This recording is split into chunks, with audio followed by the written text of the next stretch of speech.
Kami nga pala si Earl at Fiona. So, like and subscribe. Enjoy! Smash na avocado with milk, condensed, at avocado. So, let's start! So, first, uhiwain muna natin sa gitna itong avocado. Nice and straight, Bandit. Nice and straight. This book is huge means that we can do that. At ito magiging itsura ng avocado. So, tatagtagin natin yung buto. And, next is, kukunin natin lahat ng avocado sa loob. Itatabi natin tong buto para pwede nating magamit ulit sa pagtatanim.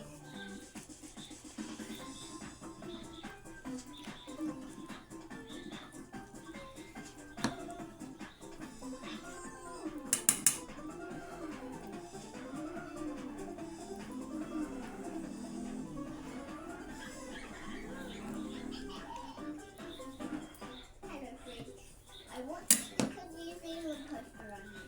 Be twice if we could be friends. Thanks, friends. Ito.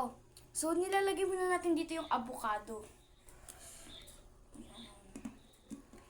So, kunti-kunti lang natin para hindi siya mahulog sa lamesa.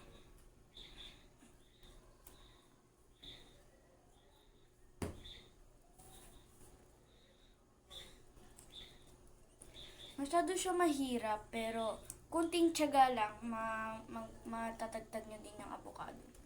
So, yung mga natira dito sa balat na avocado is i-scoop natin para hindi masayang. Kasi masarap, ito yung nutrients. Ito yung nutrients sa avocado talaga.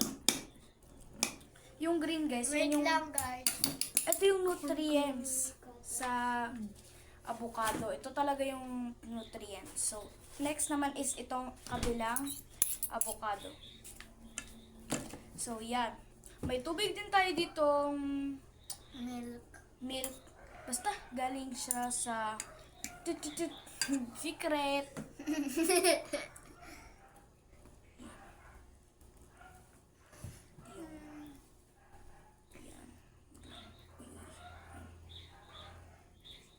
So, yan. Nabubutas yung avocado. Kailangan yan. Hirap. Yan. Ito, guys. Yung...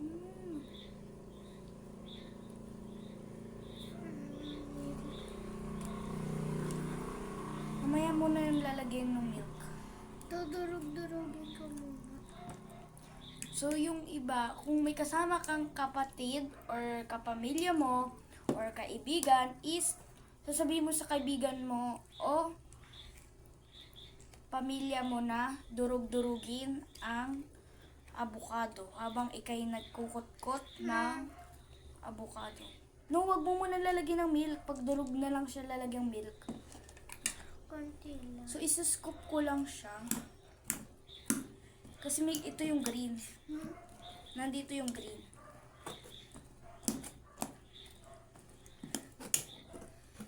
Puno na yung ano.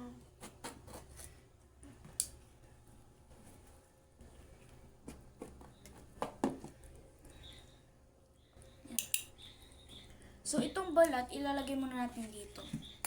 Tapos, dudurog-durugin na natin. Country. Mas maganda, guys, pagkatapos nito natin gawin is, pwede natin siya ilagay sa rep. Kasi masarap siya pag nilagay sa rep. Ay, wag na natin lagay sa red. Gawa ng malamig naman eh. Yung Masarap to avocado.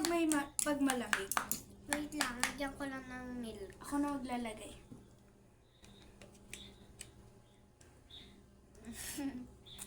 Mas.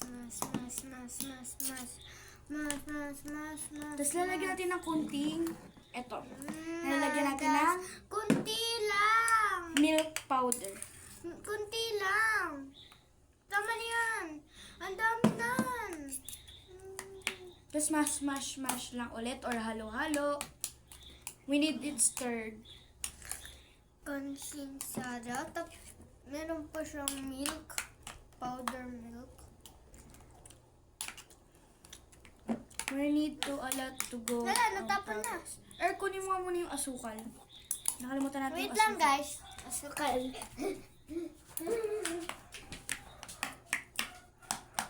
So, medyo siya natatapon. So, kailangan natin ng mas malaki-laking. Or kailangan natin ng mas malaki-laking lalagyan. Kaya, kailangan natin mag-upgrade. So, guys, kailangan talaga medyo durog. Pwede naman din medyo mabuo. Pero, para sa amin, gusto talaga namin yung mga durog-durog.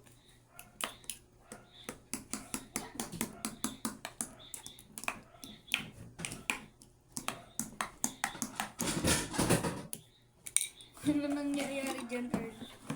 Yan, akin na yan. Huwag na natin ilalagay.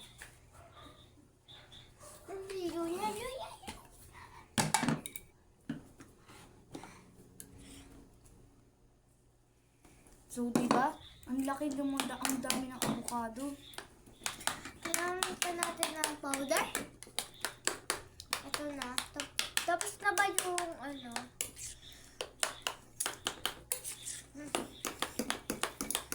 Nako. Ito yung powder milk. Tapos na namin nalagyan. Tapos na ito. Kailangan natin ng konting sara. Condense. Kung ang Condense. tawag sa amin. Condense. O kaya po condensada or contents lang po. Uy, tama na yan. Ang Okay na dami. siguro to. Nadami naman. Nadamihan natin. Mag-a-add na lang tayo if kulang or hindi siya tapat sa lasa. Natalsik.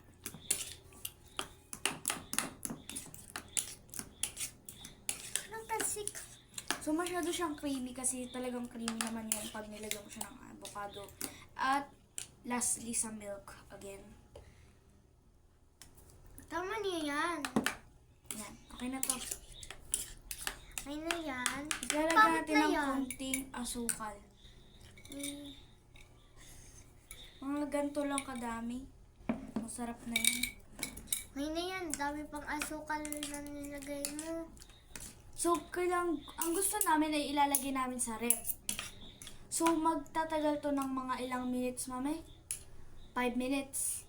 4 minutes? Okay na yung 4 minutes. Pero 1 minutes? 5. 5 minutes.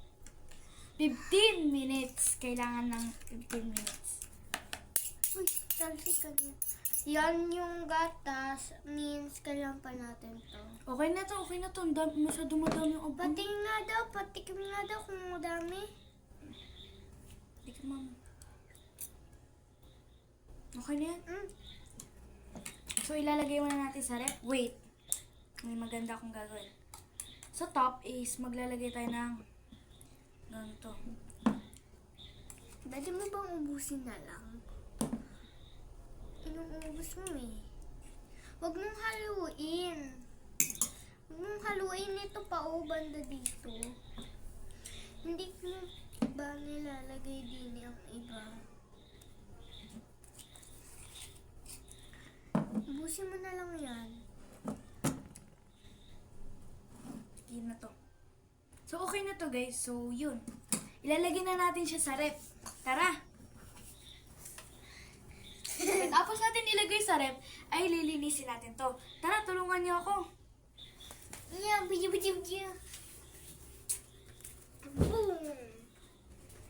So, eto guys. Ito yung avocado.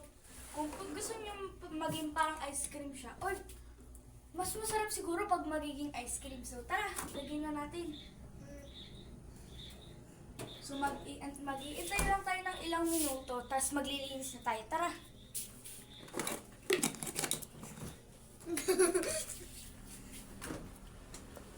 Ang natira natin gatas ay ilalagay natin sa ref.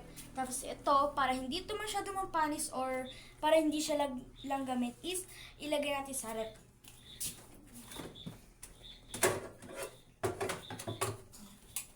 Tapos ito, ilalagay naman natin sa kusina. Tapos ito naman buto, nire-recycle namin yung buto para kasi kailangan ng aming tita. So ito, tatapon natin itong balat. So So guys, ito na yung nangyari. Nakapaglinis na kami at nailagay na namin sa rep. So mag-aantay lang tayo ng ilang minuto at yun, kukunin na natin sa rep. Sige natin ngayon sa aming rep ang avocado dahil yun ay masyado na siguro natigas. Tara na!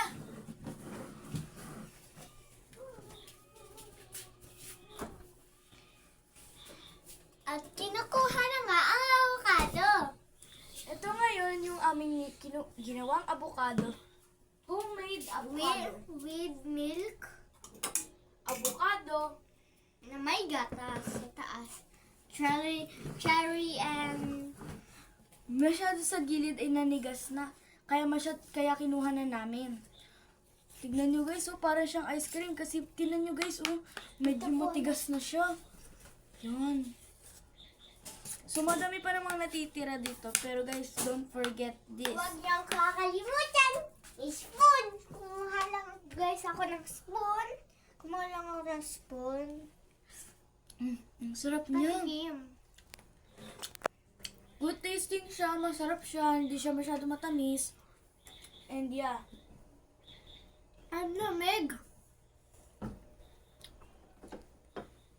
So, to. Guys, ang lamig. Pero masarap siya. Malamig. Sabi ko sa iyo, dapat 2 minutes lang. Masyado ko ata nabigyan. So, guys, don't forget to like and subscribe. Bye-bye! I hope you enjoy, guys. Bye-bye!